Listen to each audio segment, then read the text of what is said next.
Hi dear students, നമ്മൾ ഇന്ന് പരിചയപ്പെടുക +2 ഫിസിക്സിലെ 3-ാമത്തെ chapter current electricity. നമ്മുടെ ബോർഡ് പരീക്ഷകൾക്ക് നമുക്കറിയാമല്ലോ, ഏറ്റവും ലേറ്റസ്റ്റ് ആയിട്ടുള്ള പാറ്റേൺ പ്രകാരം പരീക്ഷകളിൽ MCQ ടൈപ്പ് ക്വസ്റ്റ്യൻസ് ഉണ്ട്, അതേപോലെ തന്നെ സബ്ജക്റ്റീവ് ടൈപ്പ് ക്വസ്റ്റ്യൻ വിവിധ പാറ്റേണുകളിൽ.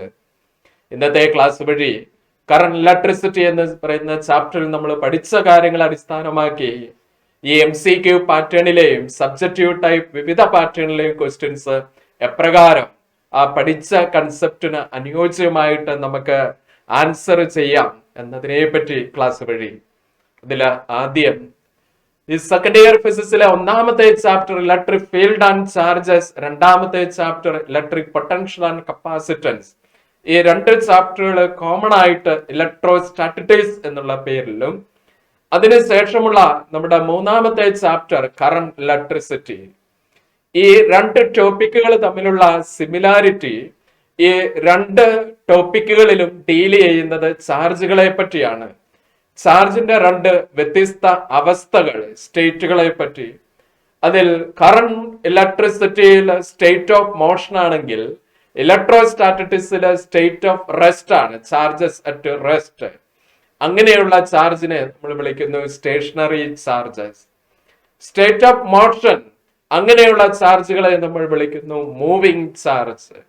അപ്പൊ electrostatics deals with stationary charge, current electricity deals with moving charge. Electrostatic എന്നുള്ള പേര് വരാനുള്ള കാരണം ഡ്യൂ ടു സ്റ്റേഷനറി. ഇനി കറന്റ് ഇലക്ട്രിസിറ്റിയിൽ നമ്മൾ ഡീൽ ചെയ്യാൻ പോകുന്ന ഏതാനും ചില ടൈംസ് ഓൾറെഡി നമ്മൾ പഠിച്ചിട്ടുണ്ട്. ആ ടൈംസ് ആണ് ഇപ്പോൾ ഇതാ സ്ക്രീനിൽ വരുന്നു, ഓരോരോ ടൈമുകൾ. ഇതെല്ലാം തന്നെ നമുക്ക് പരിചയമുള്ളവയാണ് അല്ലെ. Relaxation time, drift velocity, current density, resistivity, resistance, conductivity, അങ്ങനെ അങ്ങനെ അങ്ങനെ അങ്ങനെ നമ്മൾ പഠിക്കുന്ന ഈ ചാപ്റ്ററിൽ ഏറ്റവും പ്രധാനപ്പെട്ടത് റെസിസ്റ്റൻസ് എന്ന് പറയുന്ന ടേം. അതിനെ അടിസ്ഥാനമാക്കി നമ്മൾ ഓംസ് ലോ പരിചയപ്പെടുന്നു, ദെൻ കിർച്ചോഫ് ലോ പരിചയപ്പെടുന്നു, അതിനുശേഷം ജൂൾസ് ലോ നമ്മൾ പരിചയപ്പെടുന്നു, ദെൻ റെസിസ്റ്റർ കോമ്പിനേഷൻസിനെ കാണുന്നു, സെൽ കോമ്പിനേഷൻസിനെ കാണുന്നു. ദെൻ നമ്മൾ പിന്നെ പഠിക്കുന്നു വീറ്റ്സ്റ്റോൺ ബ്രിഡ്ജ്, വീറ്റ്സ്റ്റോൺ ബ്രിഡ്ജിന്റെ പ്രാക്ടിക്കൽ ഫോം, മീറ്റർ ബ്രിഡ്ജ്, നമ്മുടെ പ്രാക്ടിക്കൽ ലാബുകളിൽ ചെയ്യാനുള്ള എക്സ്പെരിമെന്റ് മീറ്റർ ബ്രിഡ്ജിനെ അടിസ്ഥാനമാക്കി. എന്നാൽ മീറ്റർ ബ്രിഡ്ജിൽ ഉപയോഗിക്കുന്ന concept whetstone principle. Whetstone principle നമ്മൾ ഡെഡ്യൂസ് ചെയ്യാൻ നേരത്ത് കിർച്ചോഫ് ലോയുടെ ആവശ്യകത അവിടെ വരുന്നു. ചുരുക്കം പറഞ്ഞ ഈ ടോപ്പിക്കിൽ ആദ്യം മുതൽ അവസാനം വരെ പരിചയപ്പെടുന്ന ഓരോ കാര്യങ്ങളും ഇന്റർ കണക്റ്റഡ് ആണ്. നമുക്ക് ആ ചാപ്റ്ററിൽ നിന്ന് നമ്മൾ പഠിച്ച ആ കാര്യങ്ങള് രണ്ട് പാർട്ടായിട്ടുള്ള ക്ലാസ്സുകൾ വഴിയാണ് ക്വസ്റ്റ്യൻസ് പരിചയപ്പെടുക. ഇന്നത്തെ നമ്മുടെ ആദ്യത്തെ പാർട്ട്, ഫസ്റ്റ് പാർട്ടാണ് ഇന്നത്തെ ക്ലാസ്. അതിൽ നമ്മൾ ആദ്യത്തെ കുറച്ച് ഏരിയയായി നമ്മൾ പരിചയപ്പെട്ട കൺസെപ്റ്റുകൾ അടിസ്ഥാനമാക്കിയുള്ള ഏതാനും ചില ക്വസ്റ്റ്യൻസ്. അതിലെ ഫസ്റ്റ് ക്വസ്റ്റ്യൻ ഇതാണ് നമ്മുടെ മുന്നിലുള്ള ആദ്യത്തെ ചോദ്യം. A current of 4.8 ampere is flowing in a conductor. The number of electrons passing per second through the conductor will be. നമുക്ക് സോൾവ് ചെയ്യാം. നമ്മൾ ഇങ്ങനെ പഠിച്ചിരുന്നു, number of electrons per unit time കണ്ടുപിടിക്കാൻ ഒരു formula N/T is equal to I divided by E ആണ്. What is E? E എന്ന് പറയുന്നത് ചാർജ് ഓഫ് ഇലക്ട്രോൺ ആണ്. And its value is 1.6 into 10⁻⁻19 ഗുണം. നമ്മുടെ ക്വസ്റ്റ്യന്റെ അകത്ത് നമുക്ക് കറണ്ട് തന്നിട്ടുണ്ട്. കറണ്ട് 4.8 ആംപിയർ ആണ്. So I is equal to 4.8 ampere. Therefore, according to question, number of electrons passing per second, so N/T passing per second, I യുടെ സ്ഥാനത്ത് 4.8 divided by E, 1.6 into 10⁻⁻19. 4.8 by 1.6 solve ചെയ്യുമ്പം value 3 ആണ്. 3 into 10⁻⁻19 ന്യൂമറേറ്ററിൽ ചെല്ലുമ്പോൾ 10⁻19. So the answer become 3 into 10⁻19. Option D ആണ്, നാലാമത്തെ option ആണ് correct answer. Second question. A current of 1 ampere is drawn by a filament of an electric bulb. Number of electrons passing through a cross section of the filament in 16 seconds would be. അപ്പൊ ഇവിടെ time mention ചെയ്തിട്ടുണ്ട്, current നമുക്ക് തന്നിട്ടുണ്ട്. നേരത്തെ അതേ question തന്നെ formula ഒരു ചെറിയ അപ്ഡേഷൻ നടത്തി നമുക്ക് സോൾവ് ചെയ്യാൻ. N/T is equal to I/E. ഇവിടെ നിന്ന് നമുക്ക് കണ്ടുപിടിക്കേണ്ടത് n ആണ്. So n is equal to I into T divided by E ആണ്. ഐയുടെ വാല്യൂ തന്നിട്ടുണ്ട് 1 ആംപിയർ ആണ്. ടൈം തന്നിട്ടുണ്ട് 16 സെക്കൻഡ്. ഇയുടെ വാല്യൂ ഓൾറെഡി നോൺ ആണ്. സോ 1 ഡിവൈഡഡ് ബൈ ഈ 1.6 ഇൻറ്റു 10⁻⁻19 ഇൻറ്റു ടൈം എന്ന് പറയുന്നത് 16 ആണ്. So it is equal to 16 by 1.6 എന്ന് പറഞ്ഞാൽ വിച്ച് ഈസ് ഇക്വലന്റ് ടു 10 ആണ്. സോ 10 ഇൻറ്റു 10⁻⁻19 ന്യൂമറേറ്ററിൽ ചെല്ലുന്നു 10⁻19. So it is equivalent to 10⁻20 electrons. So the correct answer is option A ആണ്.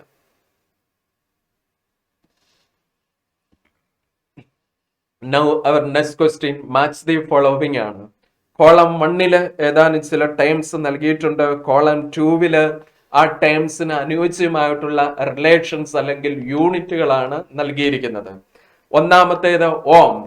ഓം എന്ന് പറയുന്നത് റെസിസ്റ്റൻസിന്റെ യൂണിറ്റ് ആണ്. റെസിസ്റ്റൻസിന്റെ യൂണിറ്റ് ആണ് ഓം. അക്കോർഡിംഗ് ടു ഓംസ് ലോ പ്രകാരം നമ്മൾ ഇങ്ങനെ പഠിക്കുന്നു, B is equal to I into R ആണ്. Therefore R equal to B by I. അതിൽ റെസിസ്റ്റൻസിന്റെ യൂണിറ്റ് എന്ന് പറയുന്നതാണ് ohm, which is equivalent to വോൾട്ടേജിന്റെ യൂണിറ്റ് വോൾട്ട്, കറണ്ടിന്റെ യൂണിറ്റ് ആംബിയർ ആണ്. അപ്പൊ നമുക്ക് ഓം എന്നുള്ളത് volt divided by ampere, which implies അപ്പോൾ ഓമിന് corresponding volt by ampere. 2 resistance. നമ്മളിങ്ങനെ പഠിച്ചിരുന്നു, the different factors affecting the value of resistance. എന്തൊക്കെയാ? Resistance directly proportional to length and inversely proportional to area of cross section, or are equal to, ആ proportional മാറ്റാൻ വേണ്ടി introduce ചെയ്യുന്ന constant ആണ് specific resistance അല്ലെങ്കിൽ resistivity. അതിനെ represent ചെയ്യുന്നു rho. R equal to rho into L by A. ആയതുകൊണ്ട് നമ്മുടെ അടുത്ത ഇക്വേഷൻ റെസിസ്റ്റൻസിന് കറസ്പോണ്ടിങ് പി ആണ്. Then resistivity. ഇവിടെ നിന്ന് ആ രണ്ടാമത്തെ എക്സ്പ്രഷനിൽ നിന്ന് നമുക്ക് ഇങ്ങനെ കൊണ്ടുവരാം. മൂന്നാമത്തെ ഓപ്ഷൻ കറസ്പോണ്ടിങ് ആണ്. ഇവിടെ റോയെ ഇങ്ങനെ എഴുതാം, rho is equal to R A divided by L. റെസിസ്റ്റൻസിന്റെ യൂണിറ്റ് ഓം, ഏരിയയുടെ യൂണിറ്റ് മീറ്റർ സ്ക്വയർ, അതേപോലെ ലെന്തിന്റെ unit metre, metre cancel. So റെസിസ്റ്റിവിറ്റിയുടെ യൂണിറ്റ് എന്ന് പറയുന്നത് ഓം മീറ്റർ ആണ്. അപ്പൊ അടുത്തത് resistivity which implies ohm metre. And last one super conductor. Conductor എന്ന് പറഞ്ഞാൽ റെസിസ്റ്റൻസ് കുറവുള്ള മെറ്റീരിയൽസിനെ വിളിക്കുന്ന പേരാണ് കണ്ടക്ടർ. റെസിസ്റ്റൻസ് കുറയുന്നതിനനുസരിച്ച് കണ്ടക്ടിവിറ്റി കൂടും. അങ്ങനെ റെസിസ്റ്റൻസ് കുറഞ്ഞ് ഏറ്റവും മിനിമം 0 ആകുമ്പോൾ ഏറ്റവും ബെസ്റ്റ് കണ്ടക്ടർ ആയിട്ട് മാറുന്നു. അങ്ങനെയുള്ള കണ്ടക്ടർ എന്ന് പറയുന്ന പേരാണ് സൂപ്പർ കണ്ടക്ടർ. അപ്പൊ സൂപ്പർ കണ്ടക്ടറിന്റെ കേസിൽ റെസിസ്റ്റൻസ് എന്ന് പറയുന്നത് ഏറ്റവും minimum, that value become 0 resistance. കണ്ടക്ടിവിറ്റിയോ മാക്സിമം. അങ്ങനെയുള്ള കണ്ടക്ടേഴ്സിന് പറയുന്ന പേരാണ് സൂപ്പർ കണ്ടക്ടർ. അപ്പൊ മാച്ച് ദ ഫോളോവിങ് നമ്മൾ നടത്തി. അപ്പൊ എങ്ങനെയൊക്കെ വരും? എ എന്ന് പറയുന്നത് ക്യൂ ആണ്, ബി എന്ന് പറയുന്നത് പി ആണ്, സി എന്ന് പറയുന്നത് എസ് ആണ്, ഡി എന്ന് പറയുന്നത് ആർ ആണ്. ഇതാണ് കറക്റ്റ് ആയിട്ടുള്ള option. Now next question, estimate the average drift speed of conduction electrons in a copper wire of cross-sectional area. ആ ഏരിയ നമുക്ക് തന്നിരിക്കുന്നു 1 into 10⁻⁻7 meter square, carrying a current തന്നിരിക്കുന്നു 1.5 ampere. Assume the density of conduction electrons to be 9 into 10⁻28. അപ്പൊ conduction ഇലക്ട്രോണിന്റെ density നമുക്ക് തന്നിട്ടുണ്ട്. Calculate ചെയ്യാൻ ആവശ്യപ്പെട്ടിരിക്കുന്നത് ഡ്രിഫ്റ്റ് സ്പീഡ് ആണ്. ഡ്രിഫ്റ്റ് സ്പീഡ് നമുക്ക് അറിയാം, ഈ ക്വസ്റ്റ്യന്റെ അകത്ത് തന്നിരിക്കുന്ന കാര്യങ്ങള് ഒന്ന് area 1 into 10 raised to -7 meter square. Second one, current 1.5 ampere. And third one, number density 9 into 10 raised to 28 meter cube per meter cube. Copper conductor ആണെന്നുള്ളതും ഇവിടെ സ്പെസിഫൈ ചെയ്ത് പറഞ്ഞിട്ടുണ്ട്. അപ്പൊ കോപ്പർ കണ്ടക്ടറിന്റെ കേസിൽ നമ്പർ ഡെൻസിറ്റി തന്നിട്ടുണ്ട്. കണ്ടുപിടിക്കാൻ ആവശ്യപ്പെട്ടിരിക്കുന്നത് ഡ്രിഫ്റ്റ് വെലോസിറ്റിയാണ്. ഡ്രിഫ്റ്റ് വെലോസിറ്റി കണ്ടുപിടിക്കണം. നമ്മൾ പഠിച്ച ഫോർമുല കറണ്ടും ഡ്രിഫ്റ്റ് വെലോസിറ്റിയും തമ്മിലുള്ള relation I is equal to NAEVD. ഇങ്ങനെ ഒരു ഫോർമുല നമ്മൾ പഠിച്ചിട്ടുണ്ട്. ആ റിലേഷൻഷിപ്പിൽ നിന്ന് ഡ്രിഫ്റ്റ് വെലോസിറ്റിയുടെ എക്സ്പ്രഷൻ എഴുതാം. BD is equal to I divided by NAE. ഐയുടെ value 1.5 ampere divided by number density 9 into 10 raised to 28 into area 1 into 10 raised to -7 into E charge of electron 1.6 into 10 raised to -19. That is equal to 1.5 by 1.6. 1.5 by 1.6 എന്നാ വന്നിരിക്കുന്നത്. അപ്പൊ ആ value approximately equal to എത്ര വരും? 0.99 അങ്ങനെ ഒരു value ആണ് വരാൻ പോകുന്നത്. 0.98 സംതിങ് ആണ് ആ വാല്യൂ വരുന്നത്.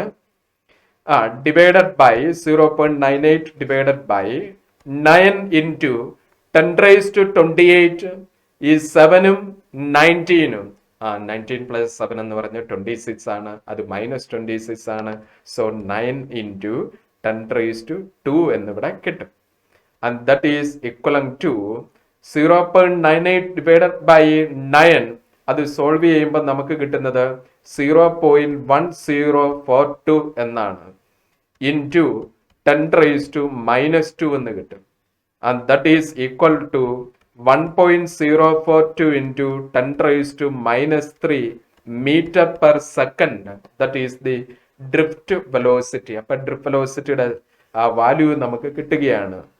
അതിനെ നമുക്ക് ഇങ്ങനെയും എഴുതാം കേട്ടോ. BD ഈക്വൽ ടു 1.042 into ഈ 10 raised to -3 മില്ലി എന്നാക്കിയാൽ millimeter per second. And that is the answer. 1.042 millimeter per second. Now our next question. Explain how electron mobility changes for a good conductor. Electron mobility. What do you mean by mobility? Mobility define the capability of movement of current carriers in material. ഒരു മെറ്റീരിയലിലെ current carrier movement capability define ചെയ്യാൻ ഉപയോഗിക്കുന്ന ടേമാണ് mobility.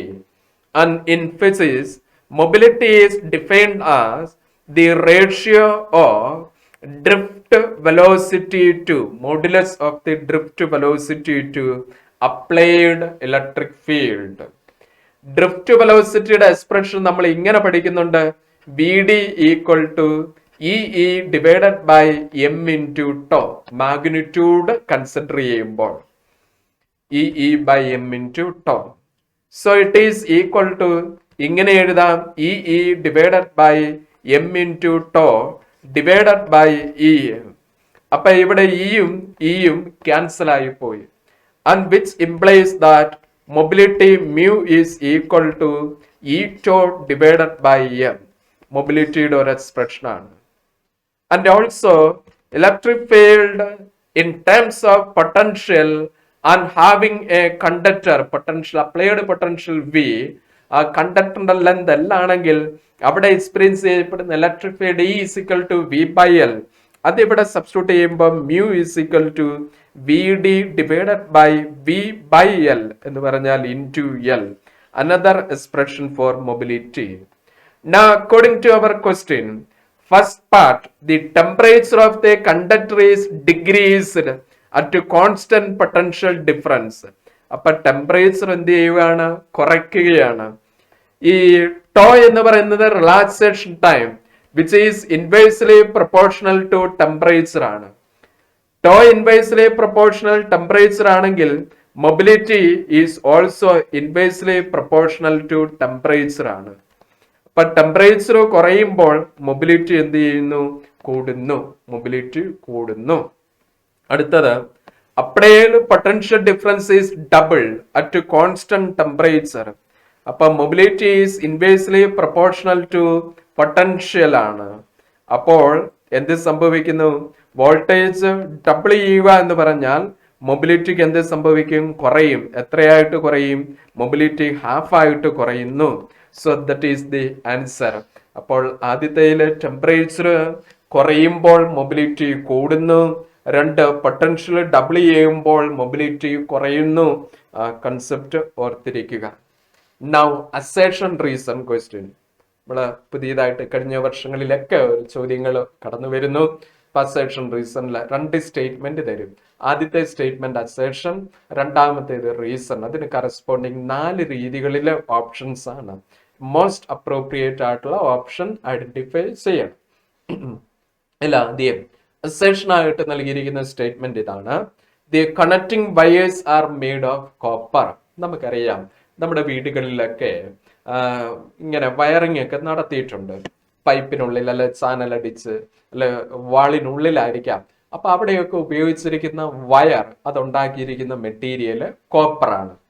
The electrical conductivity of copper is high. തീർച്ചയായിട്ടും conductivity കൂടുതലാണ് കോപ്പറിന്. അപ്പൊ അവിടെ നമ്മൾ ഒരു കാര്യം കൂടി മനസ്സിലാക്കണം. സിൽവർ എന്ന് പറയുന്ന മെറ്റീരിയൽ കണ്ടക്ടറാണ്. സിൽവറും കോപ്പറും ഈ 2 മെറ്റീരിയൽ കമ്പയർ ചെയ്യുമ്പോൾ ഇലക്ട്രിക്കൽ കണ്ടക്ടിവിറ്റി കൂടുതൽ സിൽവറിനാണ്. പക്ഷെ പ്രാക്ടിക്കലായിട്ട് ഹൗസ് ഹോൾഡ് പർപ്പസിലും ഇൻഡസ്ട്രിയൽ പർപ്പസിലും ഒക്കെ കണക്ടിങ് വയർ ആയിട്ട് ഉപയോഗിക്കുന്നത് കോപ്പർ. അതിന്റെ കാരണം സിൽവറിനെ അപേക്ഷിച്ച് കോപ്പർ ചീപ്പറാണ്. മെറ്റീരിയൽ കോസ്റ്റ് വളരെ കുറവാണ്. ഇതാണ് അതിന്റെ കാരണം. നമ്മുടെ ഇവിടുത്തെ ചോദ്യം ഇപ്രകാരം അസേർഷനിൽ പറഞ്ഞിരിക്കുന്നു: connecting wires are made of copper. അതെ, ശരിയാണ്. റീസൺ ആയിട്ട് പറഞ്ഞിരിക്കുന്നു electrical conductivity of copper is high. ശരിയാ, കണ്ടക്ടിവിറ്റി കൂടുതലാണ്. ആയതുകൊണ്ട് അസേർഷനും കറക്റ്റ് ആണ്, റീസണും കറക്റ്റ് ആണ്. റീസൺ അസേർഷന്റെ കറക്റ്റ് എക്സ്പ്ലനേഷനുമാണ്. സോ കറക്റ്റ് ആൻസർ ഓപ്ഷൻ 1 ആണ്. നൗ നെക്സ്റ്റ് ക്വസ്റ്റ്യൻ കൺസെപ്ച്വൽ ആയിട്ടുള്ളതാണ്. ടു അൺഈക്വൽ റെസിസ്റ്റൻസ്, ആദ്യം തന്നെ പറഞ്ഞിട്ടുണ്ട് അൺഈക്വൽ ആയിട്ടുള്ള resistance are connected in parallel. കണക്ഷനും പറഞ്ഞിട്ടുണ്ട്, പാരലൽ ആണെന്ന് പറഞ്ഞിട്ടുണ്ട്. Which of the following statement is true? അപ്പൊ നമുക്കതൊന്ന് വരച്ചേക്കാം. ഒന്നാമത്തെ റെസിസ്റ്ററിന്റെ സിമ്പലാണ്, അത് R1 ആയിട്ട് എടുക്കുന്നു. രണ്ടാമത്തെ റെസിസ്റ്റർ, അതിനെ R2 ആയിട്ട് എടുക്കുന്നു. R1 R2 2 resistance. അപ്പൊ ഇതിന് അക്രോസ് ആയിട്ട് പൊട്ടൻഷ്യൽ അപ്ലൈ ചെയ്യുക.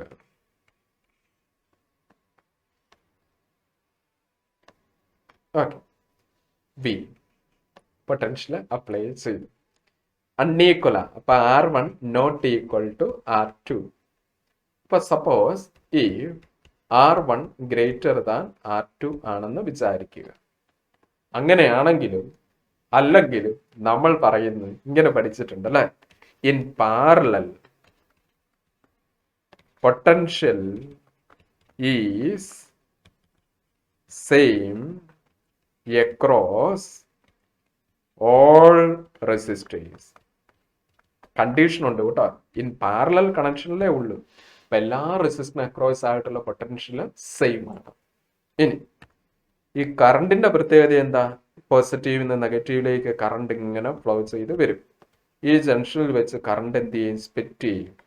R1 I1 R2 I2 ആയിട്ടാണ് ഫ്ലോ ചെയ്യുന്നത്. ഓംസ് ലോ പ്രകാരം V = V/R ആണ്. ഈ പൊട്ടൻഷ്യൽ കോൺസ്റ്റന്റ് ആണെന്ന് പറഞ്ഞു. ഏത് കണക്ഷൻ ആയതുകൊണ്ടാ? പാരലൽ ആയതുകൊണ്ടാ കേട്ടോ. കണ്ടീഷൻ ഉണ്ടേ, ഈ കാരണമാണ് പൊട്ടൻഷ്യൽ കോൺസ്റ്റന്റ്. അപ്പം നമ്മൾ എന്ത് പറയും? I inversely proportional to R. Resistance കൂടുതലുള്ളിടത്തേക്ക് കറണ്ട് കുറവായിരിക്കും. R1 ഗ്രേറ്റർ ദാൻ R2 ആണ് എന്നുണ്ടെങ്കിൽ I1 which is less than I2. അപ്പം R1 not equal to R2 എന്നുള്ളതായിരുന്നു കണ്ടീഷൻ. സപ്പോസ് ഇഫ് നമ്മൾ ഇത് ചെക്ക് ചെയ്യുന്ന R1 greater than R2 then I1 less than I2. അങ്ങനെയെങ്കിൽ ഏതാണ് കറക്റ്റ് ആൻസർ? ഓപ്ഷൻസ് ഒന്ന് നോക്കി പറയാം. നമുക്ക് ആൻസറിലേക്ക് വരാം. Current is same in both. അല്ല, കറണ്ട് ഡിഫറെന്റ് ആവും, സ്പ്ലിറ്റ് ചെയ്യുന്നുണ്ട് പാരലൽ ആയതുകൊണ്ട്. Current is larger in high resistance. അല്ല, current is small in high resistance ആണ്. Voltage drop is same across both. Yes, ആ സ്റ്റേറ്റ്മെന്റ് കറക്റ്റ് ആണ്. Option C correct. Voltage drop is lower in lower resistance. ഒരിക്കലുമല്ല, പാരന്റെ കേസിൽ potential same ആണെന്ന് നമ്മൾ ഇവിടെ എഴുതി വെച്ചിട്ടുണ്ട്. So the correct answer become option C. Now, next question. 3 resistance of 2, 3 and 5 ohm are connected in parallel. Connection parallel ആണ്.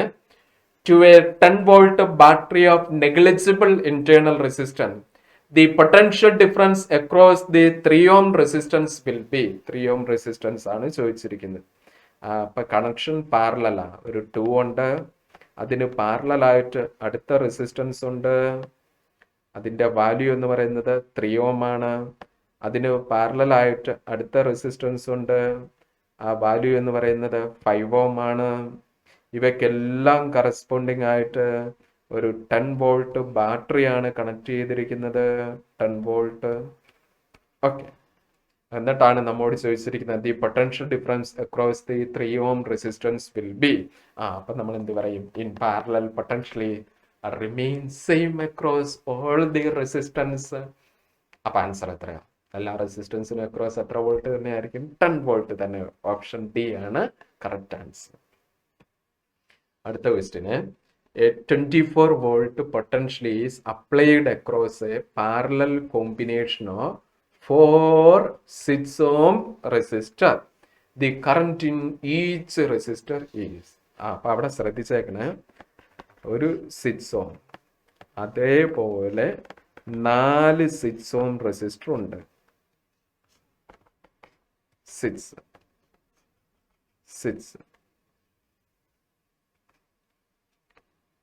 ഈ 4 6 ohm റെസിസ്റ്ററിൽ എക്രോസ് ആയിട്ട് കണക്ട് ചെയ്യുന്ന പൊട്ടൻഷ്യൽ എത്രയാ? 24 വോൾട്ട് ആണ്. അപ്പൊ എല്ലാ റെസിസ്റ്ററിനും അക്രോസ് ആയിട്ടുള്ള പൊട്ടൻഷ്യൽ സെയിം ആണ് അല്ലെ? കാരണം എന്താ? ഇത് പാരലൽ കണക്ഷൻ ആണ്. അപ്പൊ പാരലൽ ആയതുകൊണ്ട് voltage is same across all. എല്ലാറ്റിലെയും വോൾട്ടേജ് സെയിം ആണ്. കണ്ടു. ഇനി ഇവിടെ ഫ്ലോ ചെയ്യുന്ന കറണ്ട് എത്രയാണ്? I. ഇങ്ങനെ നമുക്ക് നോക്കാം. I ഇങ്ങനെ നോക്കുവാണ് കേട്ടോ. അപ്പൊ ആ കറണ്ട് എത്രയായിരിക്കും? ആ കറണ്ട് എത്ര തന്നെയാണെങ്കിലും അത് ഈ ജംഗ്ഷനിൽ വെച്ച് 4 ബ്രാഞ്ചിലേക്കും സ്പ്ലിറ്റ് ചെയ്യും. I1, I2, I3, I4 4 ബ്രാഞ്ചിലേക്കും split ചെയ്യും. അതെന്തുകൊണ്ടാ? 4 റെസിസ്റ്റർ. ആ സ്പ്ലിറ്റ് ചെയ്യുന്ന ആ കറണ്ട് എന്ന് പറയുന്നത് എല്ലായിടത്തെയും സെയിം ആയിരിക്കും. I1 equal to I2 equal to I3 equal to I4. അതിന്റെ കാരണം എന്താണ്? Since R1 equal to R2 equal to R3 equal to R4 ആണ്. അപ്പോൾ ഒരു കറണ്ട് കണ്ടുപിടിച്ചാൽ പോരെ? മതിയെന്ന്. ഏതാ കണ്ടുപിടിക്കാൻ പോകുന്നത്? I1. According to ohm's law V divided by R1 ആണ് I1. And that is equal to 24 divided by 6. That is 4 ampere ആണ്. 24 by 6. So the answer become 4 ampere. I1 4 ampere ആണെങ്കിൽ ബാക്കിയുള്ളതെല്ലാം 4 ampere ആണ്. അപ്പോൾ പാരന്റെ കേസിൽ പൊട്ടൻഷ്യൽ സെയിം ആണ്, current same ആയിട്ട് വരും. അപ്പോൾ പാരലൽ ആയിട്ട് കണക്ട് ചെയ്തിരിക്കുന്ന റെസിസ്റ്റേഴ്സ് സെയിം ആണെങ്കിൽ കറണ്ടും സെയിം ആയിരിക്കും. അപ്പൊ അവിടെ ഒരു പുതിയ കൺസെപ്റ്റും കൂടി നമ്മൾ കണ്ടെത്തി. Okay, now next question. You are given n identical wires തന്നിട്ടുണ്ട്. ഈച്ച് ഓഫ് റെസിസ്റ്റൻസ് R ആണ്. ഓരോന്നിൻ്റെയും റെസിസ്റ്റൻസ് R ആണ് പറഞ്ഞിട്ടുണ്ട്. When these are connected in parallel, the equivalent resistance is H. അപ്പോൾ എന്താണ്? ഒന്നാമത്തെ വയർ, അതിൻ്റെ റെസിസ്റ്റൻസ് R. രണ്ടാമത്തെ വയർ, അതിൻ്റെ റെസിസ്റ്റൻസ് R. അങ്ങനെ പല പല വയറുകൾ etcetera up to n wires നൽകി. അപ്പം നമ്മളോട് ചോദിക്കുക, ഈ പാരലായിട്ട് കണക്ട് ചെയ്തിരിക്കുന്ന n വയേഴ്സിന്റെ ഇക്വലന്റ് റെസിസ്റ്റൻസ് എത്ര? RP നമ്മൾ പഠിച്ചിട്ടുണ്ടല്ലേ. R ഡിവൈഡഡ് ബൈ n ആണ് RP, which is equal to R by n. When these will be connected in series, the equivalent resistance will be ഒന്നാം വയർ അതിന്റെ റെസിസ്റ്റൻസ് R, അതിന് series ആയിട്ട് രണ്ടാം wire resistance R, അതിന് series ആയിട്ട് മൂന്നാം wire resistance R, etcetera up to wires ഇങ്ങനെ connect ചെയ്യും. എത്ര വയേഴ്സാ? n വയേഴ്സ് ആണ് അങ്ങനെ കണക്ട് ചെയ്തിരിക്കുന്നത്. അപ്പൊ ഇതിന്റെ equivalent resistance RS, which is equal to NR ആണ്. ഇത് രണ്ടും നമ്മൾ പഠിച്ചിട്ടുള്ളതാണ്. റെസിസ്റ്റേഴ്സ് പാരലായിട്ട് കണക്ട് ചെയ്യുമ്പോൾ ഇക്വലന്റ് റെസിസ്റ്റൻസ് കുറയും, സീരീസ് ആയിട്ട് കണക്ട് ചെയ്യുമ്പോൾ ഇക്വലന്റ് റെസിസ്റ്റൻസ് കൂടും. ഐഡന്റിക്കൽ ആയിട്ട് n റെസിസ്റ്റേഴ്സ് പാരലാണ് കണക്ട് ചെയ്യുന്നതെങ്കിൽ ഇക്വലന്റ് റെസിസ്റ്റൻസ് എന്ന് പറയുന്നത് R by n. അത് സീരീസിലാണെന്നുണ്ടെങ്കിൽ ഇക്വലന്റ് റെസിസ്റ്റൻസ് എന്ന് പറയുന്നത് NR ആണ്. അങ്ങനെയെങ്കിൽ നമ്മൾ പഠിച്ചിരിക്കുന്നു the ratio RS by RP, which is equal to NR divided by R by n എന്ന് പറഞ്ഞാൽ it is equal to n squared. ആറും പോയി. Therefore RS equal to n squared times RP ആണ്. That is equal to n squared. ആ equivalent resistance പാരലിന്റെ കേസിൽ RP നമുക്ക് നൽകിയിരിക്കുന്നു എന്തായിട്ടാ? H ആയിട്ടാണ് നൽകിയിരിക്കുന്നത്. അപ്പൊ RPക്ക് പകരം നമ്മൾ H എന്ന് സബ്സ്റ്റിറ്റ്യൂട്ട് ചെയ്യുന്നു. So equivalent resistance in series combination that become n square times H. So the correct option is option B ആണ് correct answer.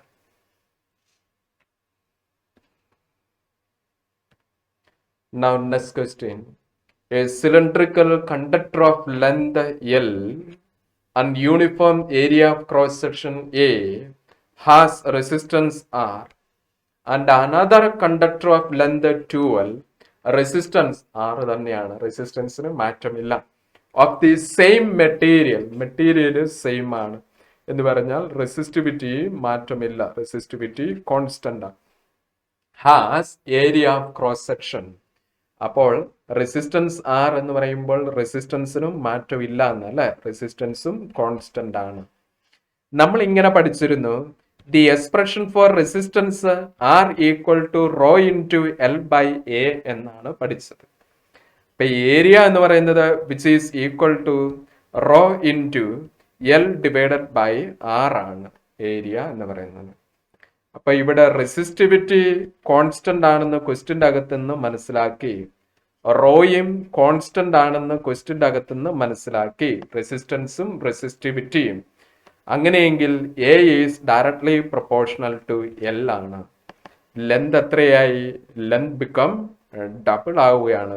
സോ ഈ L tends to 2 times L, then corresponding area tends to 2 times A. എൻ്റെ കാരണം എന്താണ്? A directly proportional to L ആയതുകൊണ്ടാണ്. അപ്പോൾ നമ്മൾ ആ relation thus A proportional to L. So if L implies 2 times L, then area also become double. അപ്പൊ area of cross section is എത്രയെന്ന് ചോദിക്കുമ്പോൾ നമ്മൾ പറയും 2A. That is the right answer. അടുത്ത question, plot a graph showing the variation of resistance of a conducting wire as a function of is radius. ഇപ്പൊ റെസിസ്റ്റൻസും റേഡിയസും തമ്മിലുള്ള ഗ്രാഫാണ് വരയ്ക്കേണ്ടത്. Keeping the length of the wire and its temperature are constant. ലെങ്തും ടെമ്പറേച്ചറും constant ആയിട്ട് നിലനിർത്തുക. നമ്മൾ പറഞ്ഞിട്ടുണ്ട് resistance which is equal to rho into L divided by A ആണ്. Or R equal to rho into L by wire എന്നാ പറഞ്ഞിരിക്കുന്നത്. വയറിനെ സംബന്ധിച്ച് area in terms of radius πr² ആണ്. അപ്പൊ അതിവിടെ സബ്സ്റ്റിറ്റ്യൂട്ട് ചെയ്യുന്നു πr². ടെമ്പറേച്ചർ കോൺസ്റ്റന്റ് ആണ്, അതുകൊണ്ട് റെസിസ്റ്റിവിറ്റി കോൺസ്റ്റന്റ് ആയിരിക്കും. ലെങ്തും കോൺസ്റ്റന്റ് എന്നാണ് പറഞ്ഞത്. അപ്പം റോയും എല്ലും പൈയും കോൺസ്റ്റന്റ് ആണ്. So resistance is proportional to 1/r². ഇതാണ് റെസിസ്റ്റൻസും റേഡിയസും തമ്മിലുള്ള റിലേഷൻ. അപ്പൊ ഇതിന് കറസ്പോണ്ടിങ് ആയിട്ടുള്ള ഗ്രാഫാണ് നമ്മളോട് ചോദിച്ചിരിക്കുന്നത്. അപ്പോൾ വൈ ആക്സിസിൽ റെസിസ്റ്റൻസ്, എക്സ് ആക്സിസിൽ റേഡിയസുമാണ് എടുക്കുന്നത് അല്ലേ? റേഡിയസ് ആറാണ് എടുക്കാനാണ് പറഞ്ഞിരിക്കുന്നത്. അപ്പൊ ഗ്രാഫ് എങ്ങനെയായിരിക്കും? ഒരു ഹൈപ്പർബോളിക് ആയിട്ട് ഡിഗ്രീസ് ചെയ്യുന്നത് പോലെ വരും അല്ലേ? ഹൈപ്പർബോളിക് മാനറിൽ എന്താ റേഡിയസ് കൂടുന്നതിനനുസരിച്ച് റെസിസ്റ്റൻസ് കുറയുന്നു. That is the graph connecting resistance versus radius of the wire.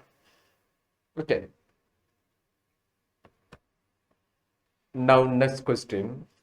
How much work is done in moving a charge of 2 coulomb from a point 118 volt to a point of 128 volt? അപ്പൊ ഇവിടെ നമുക്ക് charge Q തന്നിട്ടുണ്ട്.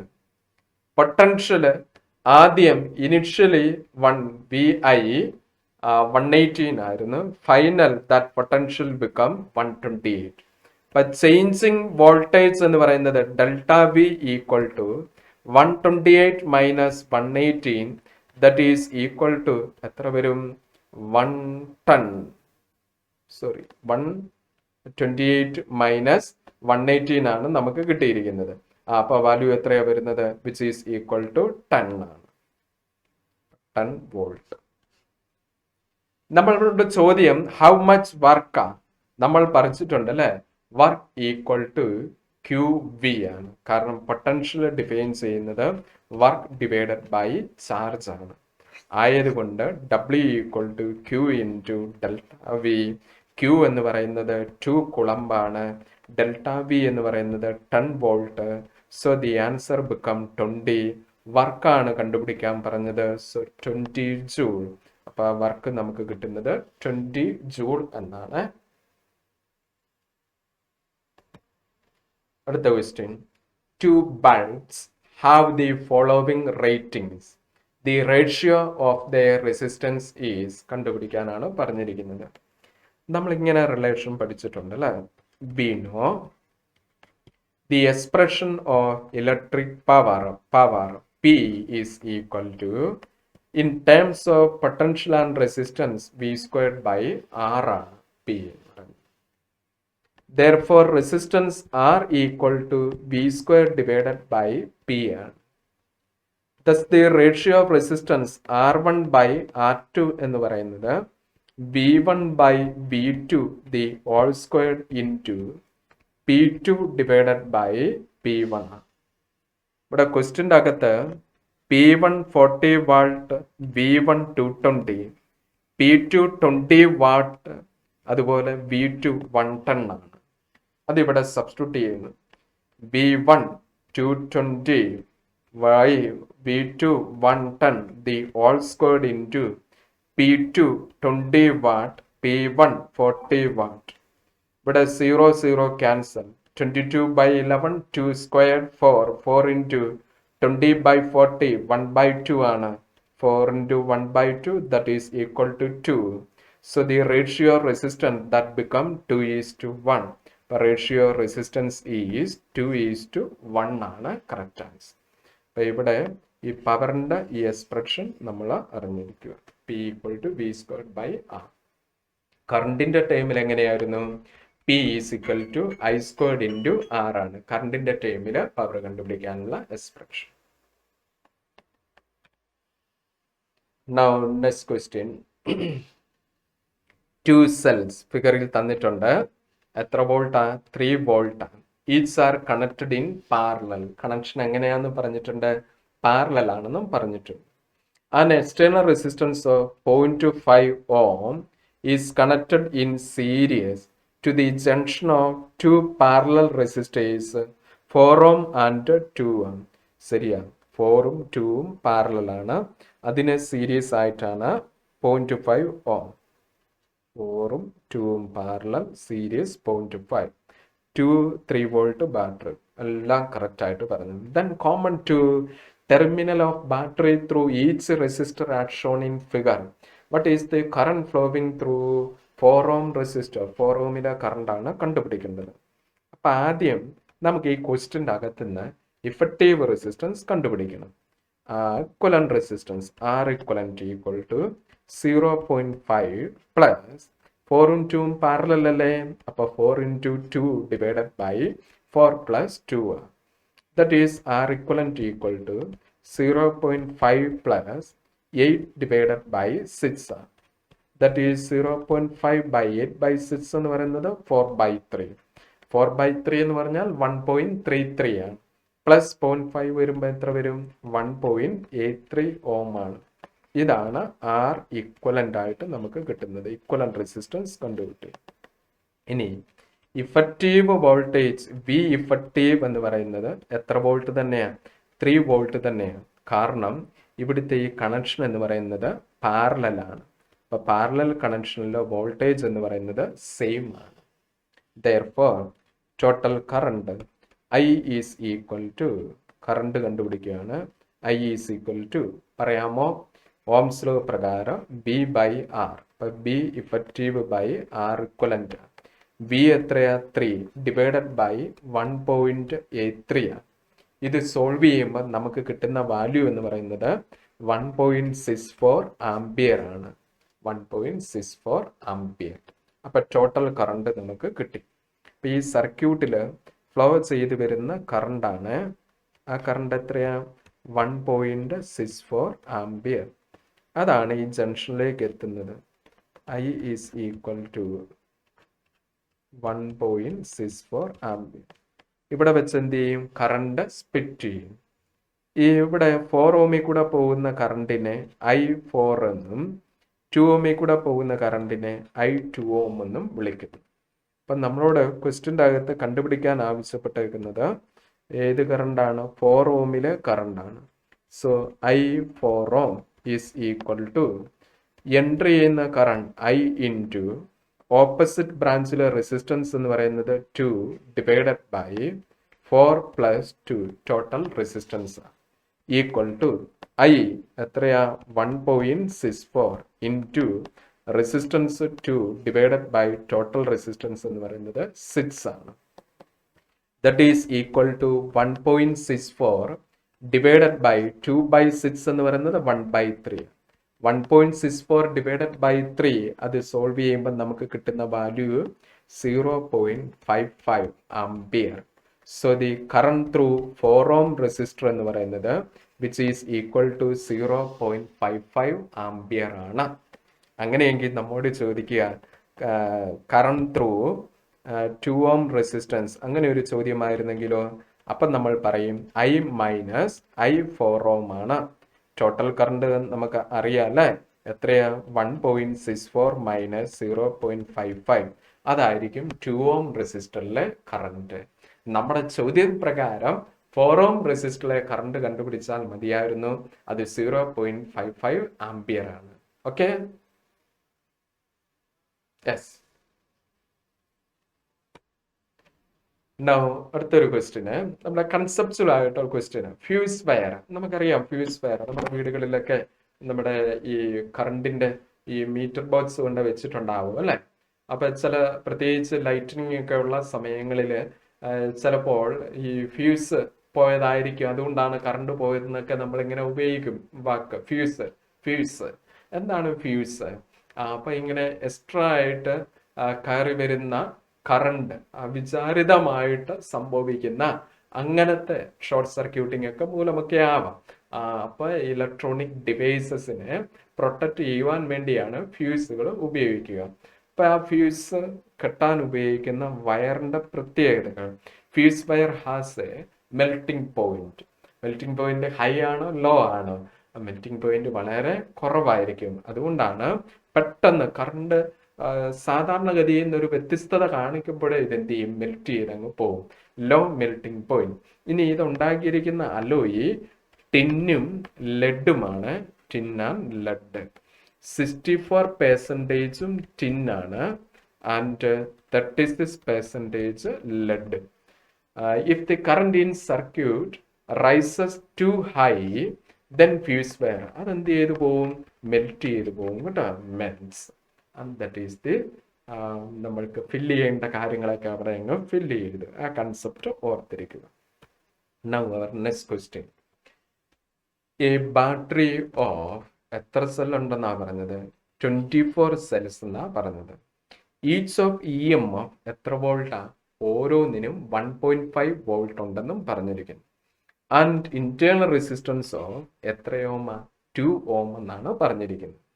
Is to be connected in order to send the maximum current through എത്രയും resistor? 12 ohm resistor എന്നാണ് പറഞ്ഞിരിക്കുന്നത്, external resistor. How are they to be connected? Find the current in each cell and the potential difference across the external resistor. പല പല കാര്യങ്ങളാണ് അവിടെ ചോദിച്ചിരിക്കുന്നത്. നമ്മുടെ ഈ ക്വസ്റ്റ്യൻ പേപ്പറിലെ ഏറ്റവും അവസാന പാർട്ടിൽ കുറച്ച് ക്വസ്റ്റ്യൻ വരികയുള്ളൂ. അപ്പൊ ആ പാർട്ടില് ഈ ലെവലിലെ ചോദ്യങ്ങൾ ഒരു കൺസെപ്റ്റിന് അനുയോജ്യമായിട്ട് പല സബായിട്ട് പല പല ചോദ്യങ്ങൾ. അപ്പൊ നമുക്ക് ഇതിനെ അങ്ങ് സോൾവ് ചെയ്യണം. ബാറ്ററി ഓഫ് 24 സെൽസ് എന്നിട്ട് ഇത് ഇങ്ങനെ കണക്ട് ചെയ്തിട്ടുണ്ട്. എങ്ങനെ കണക്ട് ചെയ്തിട്ടുണ്ടെന്നൊന്നും പറഞ്ഞിട്ടില്ല. സപ്പോസ് എച്ച് സീരീസ് ആയിട്ട് കണക്ട് ചെയ്തിട്ടുണ്ടെന്ന് പറയാം, വിചാരിക്കുക. Number of cells in series, Y number of cells in parallel. അങ്ങനെയെങ്കിൽ ഗീവൺ എച്ച് വൈ ആ ടോട്ടൽ സെല്ലാണ് എത്രയായിട്ട് നൽകിയത്? 24. അപ്പോൾ H by is equal to 24 എന്ന് നൽകിയിട്ടുണ്ട്. ഓക്കെ, ഇനി ഞാൻ എച്ച് സെൽസ് സീരീസിൽ അങ്ങ് കണക്ട് ചെയ്യുക. ഒന്നാം സെൽ അതിൻ്റെ ഇന്റേണൽ റെസിസ്റ്റൻസ്, രണ്ടാം സെൽ ഇന്റേണൽ റെസിസ്റ്റൻസ്, മൂന്നാം സെൽ ഇന്റേണൽ റെസിസ്റ്റൻസ്, എക്സെട്ര ഇങ്ങനെ പോകുന്നു. എത്ര സെല്ലുണ്ട്? എച്ച് സെല്ലുണ്ട്. ഇവയുടെ എല്ലാം EMF എത്രയാ? 1.5 വോൾട്ട്. ഇന്റേണൽ റെസിസ്റ്റൻസ് എത്രയാ? 2 ഓം. ഓക്കെ ആണല്ലോ. ഇതേപോലെ താഴോട്ടും ഇങ്ങനെ കണക്ഷൻസ് വരും. രണ്ടാം റോ, മൂന്നാം റോ, അങ്ങനെ കണക്ഷൻ പോവുക. എത്രയെന്ന് നമുക്കറിയില്ല, ഇങ്ങനെ പോകുന്നു. അപ്പൊ അങ്ങോട്ടും ഇങ്ങോട്ടും പോയിക്കൊണ്ടിരിക്കും. ഈ കോമ്പിനേഷൻ അക്രോസ് ആണ് എക്സ്റ്റേണലി ഒരു റെസിസ്റ്റർ കണക്ട് ചെയ്തിട്ടുണ്ട്. എത്രയോ? 12 ഓം എന്നാണ്.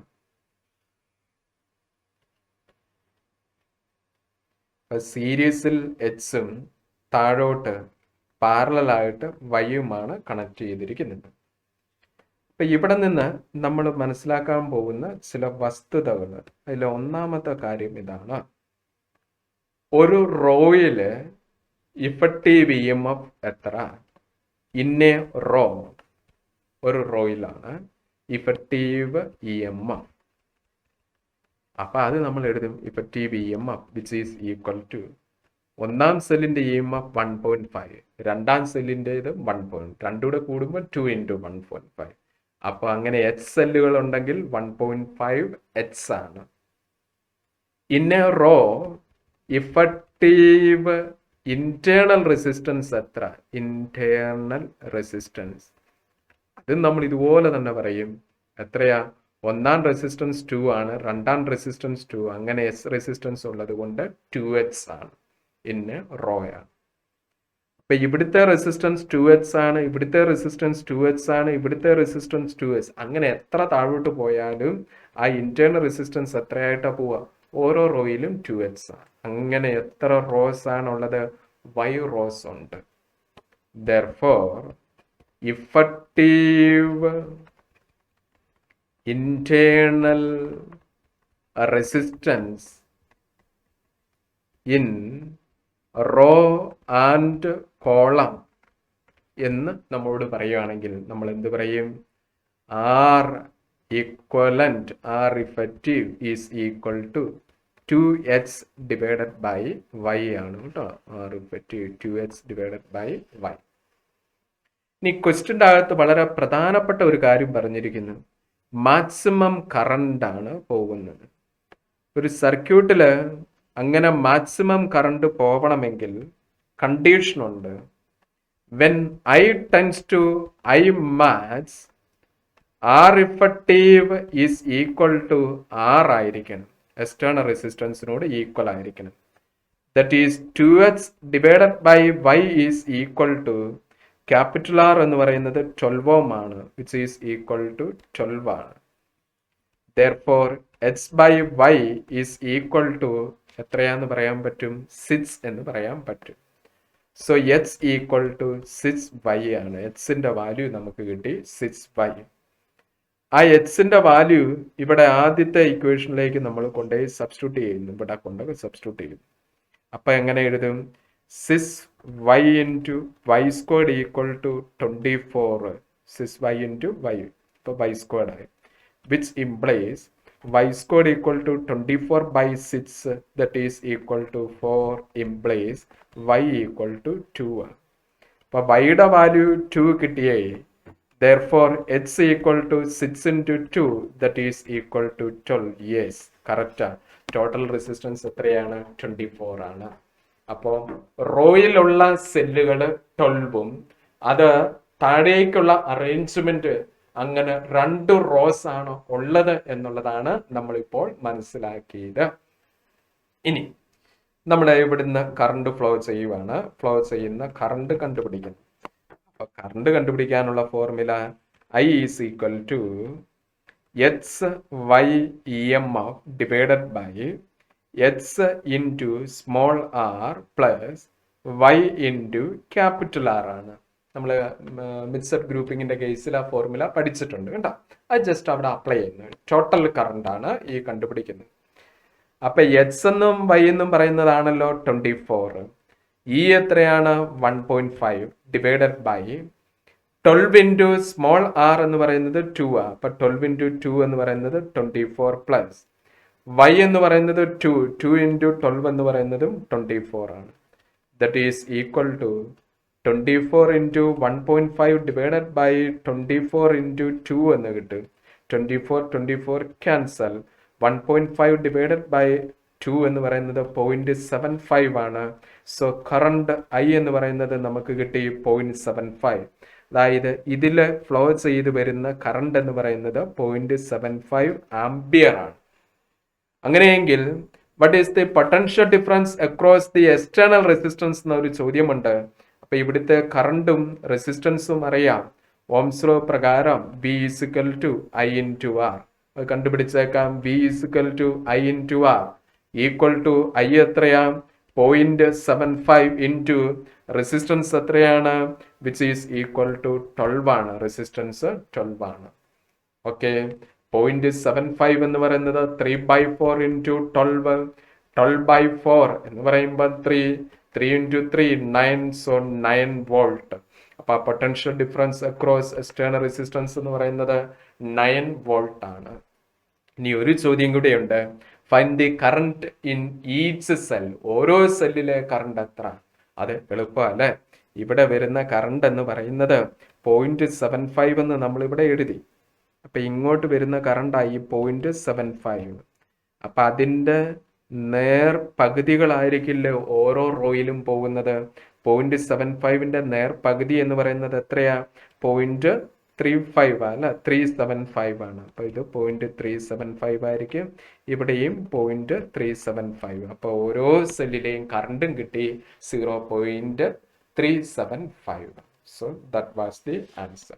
ഒരു ഇത്തിരി ലെന്തിയാണ്, പക്ഷെ നമുക്ക് ആ കൺസെപ്റ്റുകൾ മനസ്സിലാക്കി ഓരോ സ്റ്റെപ്പ് ബൈ സ്റ്റെപ്പ് ആ ചോദ്യത്തിന് കറസ്പോണ്ടിങ് ആൻസർ കണ്ടെത്താൻ സാധിക്കും. ഓക്കെ, നൗ അവർ നെക്സ്റ്റ് ക്വസ്റ്റ്യൻ. അതും അതുപോലെ തന്നെ ഒരു ഇൻട്രസ്റ്റിംഗ് ക്വസ്റ്റ്യൻ ആണ്. നമുക്കൊന്ന് ശ്രദ്ധിച്ച് ലോജിക്കായിട്ട് നമുക്കത് സോൾവ് ചെയ്യാം. A cell of EMF E and internal resistance R is connected to two external resistances R1 and R2 and a perfect ammeter. The current in the circuit is measured in 4 different situations. അപ്പോൾ current in the circuit is measured in 4 different situations. നമ്മളോട് ചോദിച്ചിരിക്കുന്നത് ഒന്നാമത്തെ without any external resistance. ആ സർക്യൂട്ടിലെ external resistance ഇല്ലായിരുന്നെങ്കിൽ current എത്രയായിരിക്കും എന്നുള്ളത്. 2 വിത്ത് resistance R1 മാത്രമായിരുന്നു എന്നുണ്ടെങ്കിൽ വിത്ത് resistance R1 and R2 in series combination ആണ് എന്നുണ്ടെങ്കിൽ അപ്പം നമുക്ക് ഫിഗർ ആദ്യം അങ്ങ് വരയ്ക്കാം അല്ലേ. ആദ്യം ഫിഗർ വരയ്ക്കാം. എങ്ങനെയാ ഫിഗർ? അപ്പോൾ ഒരു സെല്ലുണ്ട്, അതിൻ്റെ EMF എന്ന് പറയുന്നത് E, അതിനൊരു ഇന്റേണൽ റെസിസ്റ്റൻസ് ഉണ്ട്, അത് സ്മോൾ r ആണ്. ആദ്യത്തെ കേസിൽ എക്സ്റ്റേണൽ റെസിസ്റ്റൻസ് ഒന്നും കണക്ട് ചെയ്യുന്നില്ല. അപ്പൊ എക്സ്റ്റേണൽ റെസിസ്റ്റൻസ് ഒന്നും കണക്ട് ചെയ്യാത്തപ്പോൾ ഇതിൽ ഫ്ലോ ചെയ്യുന്ന കറണ്ട് എത്രയായിരിക്കും? I = E divided by R ആണ്. രണ്ടാമത്തെ കേസിൽ എക്സ്റ്റേണൽ റെസിസ്റ്റൻസ് ഒരാളുണ്ടല്ലേ. ഇത് കേസ് 1 ആണ്, ഒന്നാമത്തെ കേസ്. ഇത് രണ്ടാമത്തെ കേസാണ്.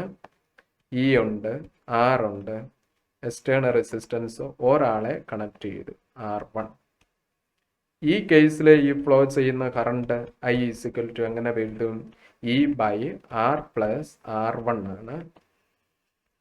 അടുത്ത മൂന്നാമത്തെ കേസ് നമുക്ക് ശ്രദ്ധിക്കാം. അവിടെ സെല്ലുണ്ട്, ഇന്റേണൽ റെസിസ്റ്റൻസ് ഉണ്ട്, EMF ഈ ഇന്റേണൽ റെസിസ്റ്റൻസ്, അതിന് സീരീസ് ആയിട്ട് R1 R2 കണക്ട് ചെയ്യാൻ പറഞ്ഞിട്ടുണ്ട്. R1 R2 സീരീസ് ആണ്. അപ്പൊ ഇതിലെ ഫ്ലോ ചെയ്ത് വരുന്ന current I = E divided by R + R1 + R2 ആണ്. മൂന്നാമത്തെ കേസിൽ കറണ്ട് ആണ്. ഇത് രണ്ടാം കേസ് കറണ്ട്, ഇത് ആദ്യത്തെ കേസിൽ കറണ്ട്. ഇനി നാലാമതൊരു ഓപ്ഷൻ പറഞ്ഞിട്ടുണ്ട്. എന്താ സംഭവിക്കുന്നത്? സെല്ലുണ്ട്, ഇന്റേണൽ റെസിസ്റ്റൻസ് ഉണ്ട്, EMF E ആണ്, R ആണ്, 2 റെസിസ്റ്റർ കണക്ട് ചെയ്യാൻ വേണ്ടി പറഞ്ഞിരിക്കുന്നു. എങ്ങനെ കണക്ട് ചെയ്യുന്ന? പാരലലായിട്ട്. അതായത് ഇവിടെ R1, അതിന് പാരലലായിട്ട് ഇവിടെ R2 കണക്ട് ചെയ്തു. അപ്പോൾ കറണ്ടിന്റെ എക്സ്പ്രഷൻ എങ്ങനെ വരും? ഇതിലെ ഫ്ലോ ചെയ്ത് വരുന്ന കറണ്ട് ഇങ്ങോട്ട് I = ഇവിടെ എഴുതുകയാണ് E/R + parallel R1 R2 divided by R1 + R2. ഇതാണ് നാലാം കേസിലെ കറണ്ട്. ഇനി ഇവിടെ ഏത് കേസിലാണ് കറണ്ട് ഏറ്റവും മാക്സിമം വരുന്നത്? അത് റെസിസ്റ്റൻസ് മിനിമം ആവുന്നത് അല്ലേ. അപ്പൊ റെസിസ്റ്റൻസ് ഏറ്റവും മിനിമം എന്ന് പറയുന്നത് വിത്തൗട്ട് റെസിസ്റ്റൻസ് ആണ്. അപ്പൊ ഈ കേസിലായിരിക്കും കറണ്ട് ഏറ്റവും മാക്സിമം, റെസിസ്റ്റൻസ് ഏറ്റവും ലോ ആയിട്ട് വരുന്നത്. അപ്പൊ കറണ്ട് എന്തായിരിക്കും? മാക്സിമം. അങ്ങനെ ഇവിടെ വരുന്ന കറണ്ട് ഏതാ? 4.2 ആംപിയർ മാക്സിമം കറണ്ട് കാണിക്കുന്നത്. ഇനി കറണ്ട് ഏറ്റവും ലോവസ്റ്റ് ആയിട്ട് കാണിക്കുന്നത് എപ്പോഴാണ്? റെസിസ്റ്റൻസ് ഏറ്റവും മാക്സിമം വരുന്നത്, അത് ഈ കേസിലാണ്. അപ്പൊ ആ കേസിലായിരിക്കും ഏറ്റവും കുറവ് കറണ്ട് കാണിക്കുക. അത് ഏതാ? 0.42 ആംപിയർ ആണ്. 0.42 ആംപിയർ. പിന്നെയുള്ളത് 2 കറണ്ടും കൂടെ ഉണ്ട് അല്ലേ. ഇത് രണ്ടും നമ്മൾ എഴുതി. 1.05 ഉണ്ട്, 1.4 ആംപിയറും ഉണ്ട്. അവിടെ നമ്മളൊരു ലോജിക് അപ്ലൈ ചെയ്ത് നോക്കിക്കേ. ഈ R + R1ന്റെ വാല്യൂ, R1ന്റെ വാല്യൂ ആണ് അല്ലെ. R1ന് ഒരു വാല്യൂ ഉണ്ട്. ഈ R1 R2 divided by R1 + R2 value എന്ന് പറയുന്നത് R1നേക്കാളും കുറവായിരിക്കും. അപ്പൊ സ്വാഭാവികമായിട്ട് ഈ കറണ്ട് എന്ത് ചെയ്യും? കൂടും. ആ കറണ്ട് കൂടും. ആണോ? ആ കറണ്ട് കൂടും. അപ്പൊ ആ കറണ്ട് കൂടുക എന്ന് പറയുമ്പോഴത്തേനും ഇവിടെയുള്ള ബാക്കി മിച്ചമുള്ള 2 കറണ്ട് കമ്പയർ ചെയ്യുമ്പോൾ അത് 1.4 ആംപിയർ ആയിരിക്കും. R1ന്റെ വാല്യൂ ഇപ്പുറത്ത് ആ പാരലൽ കോമ്പിനേഷന്റെ വാല്യൂവിനേക്കാൾ കൂടുതലായതുകൊണ്ട് ഈ ടേം കൂടുന്ന കറണ്ട് പിന്നെയും കുറയുക ചെയ്യുന്നത്. ആ കറണ്ട് എന്ന് പറയുന്നത് 1.05 ആംപിയർ ആണ്. ചുരുക്കം പറഞ്ഞാൽ നമ്മൾ പറയുകയാണ്, തന്നിരിക്കുന്ന ഓപ്ഷൻ പ്രകാരം 0.42 ആംപിയർ കാണിക്കുന്നത് തേർഡ് കേസിലാണ്. 1.05 ആംപിയർ കാണിക്കുന്നത് സെക്കൻഡ് കേസിലാണ്. 1.4 ആംപിയർ കാണിക്കുന്നത് ഫോർത്ത് കേസിലാണ്. ആൻഡ് 4.2 ആംപിയർ കാണിക്കുന്നത് ഫസ്റ്റ് കേസിലാണ്. ഇതായിരുന്നു ആ ക്വസ്റ്റ്യന്റെ ആൻസർ. അപ്പൊ ഇത്രയും കാര്യങ്ങളാണ് നമ്മുടെ കറണ്ട് ഇലക്ട്രിസിറ്റി എന്ന് പറയുന്ന ചാപ്റ്ററുമായിട്ട് റിലേറ്റ് ചെയ്ത് ഈ ആദ്യത്തെ പാർട്ട് 1 വീഡിയോയിൽ നമ്മൾക്ക് പരിചയപ്പെടേണ്ട ക്വസ്റ്റ്യൻസ്. നമ്മുടെ സെക്കൻഡ് പാർട്ട് വീഡിയോയിലേക്ക് വരുമ്പോൾ നമ്മുടെ ഓംസ് ലോ, അതിനുശേഷം കടന്നു വരാൻ പോകുന്ന ക്രിച്ചോഫ് ലോ, ദെൻ അതിന്റെ പ്രാക്ടിക്കൽ ആപ്ലിക്കേഷൻ, നമ്മൾ മീറ്റർ ബ്രിഡ്ജ്, അതിന് തൊട്ട് മുൻപ് ബീസ്റ്റോൺ ബ്രിഡ്ജിനെ പറ്റി നമ്മൾ പഠിക്കുന്നു. പിന്നെ നമ്മൾ ഈ ടെമ്പറേച്ചറും റെസിസ്റ്റൻസും തമ്മിലുള്ള relationship, temperature coefficient of resistance എന്നൊക്കെ പറയുന്ന ടേംസ് നമുക്ക് ആ സെക്കൻഡ് പാർട്ട് വീഡിയോയിൽ കാണാം.